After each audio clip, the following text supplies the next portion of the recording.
Il perça délicatement un trou dans une coquille d'œuf, retira une partie du jaune, glissa un message à l'intérieur, reboucha avec de la colle, repeignit la surface.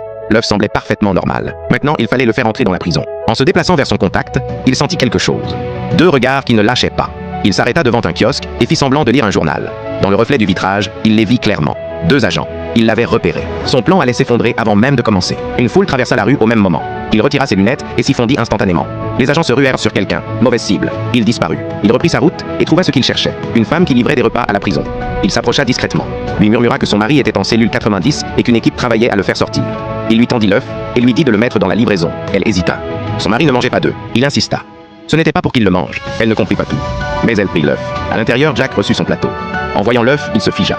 Sa femme n'aurait jamais mis ça là sans raison. Un instinct aiguisé par des années, quelque chose clochait. Il dit au gardien qu'il aimait les œufs et commença à l'éplucher lentement. Un voisin de cellule regardait avec curiosité. Jack trouva le message minuscule roulé à l'intérieur. Tapez le mur pour localiser. Il comprit immédiatement. Son équipe était là, quelque part de l'autre côté. Le voisin s'approchait encore. Jack mit le message dans sa bouche, avala l'œuf et le papier d'un coup. Plan dissimulé. Quand le gardien tourna le dos, Jack retira sa chaussure et commença à taper le mur en rythme régulier. Dans les égouts en dessous, ses coéquipiers étaient à plat ventre, un stéthoscope collé contre la paroi de béton. Ils écoutaient dans le silence. Une heure passa. Puis ils l'entendirent, faible mais régulier. Les deux côtés communiquèrent en code morse pour confirmer la position exacte. Quand ils furent certains, ils placèrent les explosifs au bon endroit et allumèrent une longue mèche. L'explosion fut brutale. Le mur de la cellule s'ouvrit. Les agents accoururent en entendant la déflagration. Mais Jack avait déjà disparu dans le trou.